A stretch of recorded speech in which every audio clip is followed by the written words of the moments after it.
Untuk lebih barokahnya pembelajaran kita ini supaya berjalan dengan lancar, mari kita awali terlebih dahulu dengan berdoa.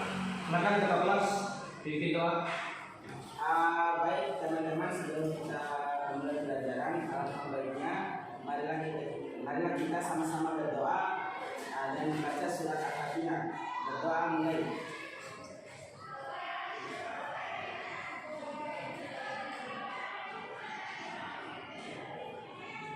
Berdoa selesai.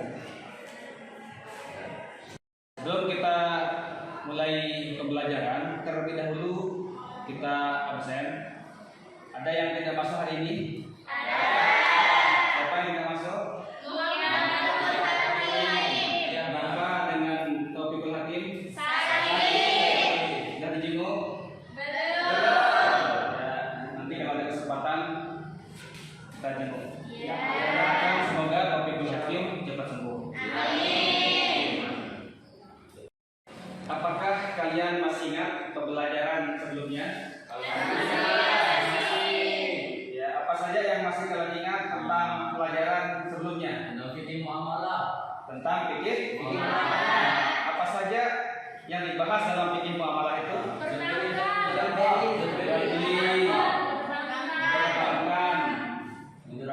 Mudharabah dan lain sebagainya. Alhamdulillah kalian masih ingat. Berarti kalian ini masih ingatannya masih bagus. Hari ini kita akan belajar KD 3.1, yaitu menganalisis ketentuan hukum Islam tentang jinayat dan hikmahnya. Adapun tujuan pembelajaran ini melalui model pembelajaran discovery learning, peserta didik diharapkan mampu menganalisis pengertian dan dasar hukum pembunuhan dan penganiayaan dengan baik dan benar, dengan menunjukkan sikap adil dan bertanggung jawab. Nah, terkait materi ini tentang jinayat, apa yang kalian ketahui tentang jinayat? Ya, kamu silakan. Pembunuhan. Pembunuhan. Yang mengakibatkan hilangnya nyawa seseorang. Yang lain? Pengeroyokan. Pengeroyokan. Yang lain? Penganiayaan. Ya. Contohnya memukul orang.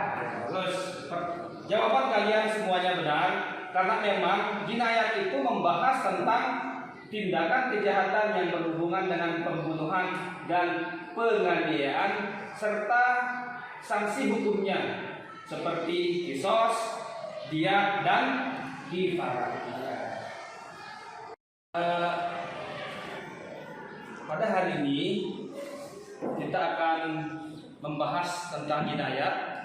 Pak Guru telah menyiapkan slide yang bisa kalian amati, kalian perhatikan.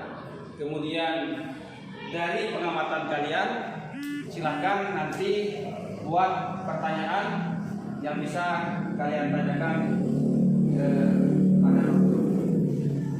Silahkan. Mengamati slide tadi, apakah ada pertanyaan? Ya. Ketika terjadi kasus pencurian, masyarakat mengeroyok pencuri tersebut yang dapat menghilangkan nyawa pencuri tersebut. Apakah itu termasuk pembunuhan atau penganiayaan? Pertanyaan yang bagus.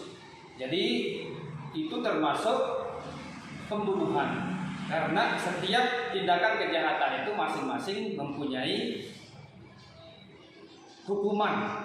Ya, ketika terjadi pencurian maka ada hak pencurian. Nah, untuk mendalami materi ini, sekarang kita akan melakukan diskusi kelompok.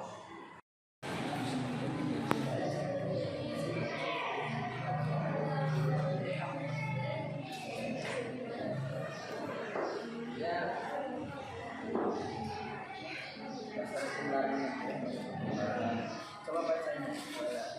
Ada terpotul terjadi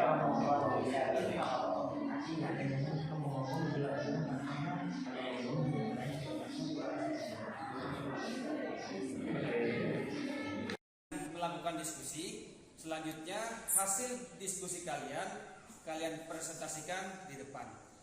Siapa yang siap? Kelompok 3, Pak. Kelompok 3, silakan kelompok 3 ke depan. Salam.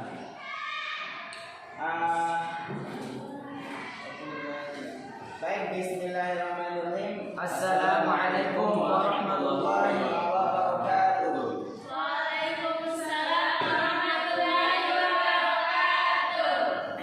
Baik, di sini kami akan menjelaskan tentang dasar hukum larangan membunuh atau dalil yang menjelaskan larangan membunuh. Seperti yang difirmankan oleh Allah Subhanahu wa taala dalam Quran surah Al-Isra ayat 33 yang berbunyi wala taqtulun nafsal lati haramallahu illa bil haqq, yang artinya dan janganlah kamu membunuh jiwa yang diharamkan oleh Allah atau membunuhnya melainkan dengan suatu alasan yang benar. Quran surah Al-Isra ayat 33. Nah, di sini juga ada dalil yang ketiga ialah yang berbunyi al-qatilu wal maqtulu finnar, yang artinya pembunuh dan yang terbunuh masuk neraka. Hadis riwayat Bukhari dan Muslim. Terima kasih. Aplaus semuanya. Ya, dari presentasi yang tadi, apakah ada pertanyaan? Saya Pak, ada. Silakan. Saya dari kelompok 2 ingin bertanya. Salah satu dalil larangan membunuh yaitu adalah artinya membunuh dan yang terbunuh masuk neraka. Pertanyaan saya, kenapa korban yang terbunuh juga masuk neraka? Silakan dijawab. Karena jika seperti yang dijelaskan dalam buku ini, jika ada dua pihak yang saling membunuh tanpa alasan yang dibenarkan oleh syarak, maka orang yang membunuh maupun yang terbunuh sama-sama akan masuk neraka. Seperti yang disabdakan oleh Nabi Muhammad pada hadis yang diriwayatkan oleh Al-Bukhari dan Muslim tadi. Ya, kita berikan aplaus semuanya.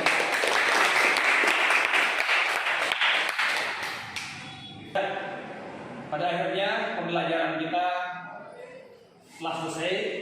Pak Guru perlu memberikan kesimpulan bahwasanya dari diskusi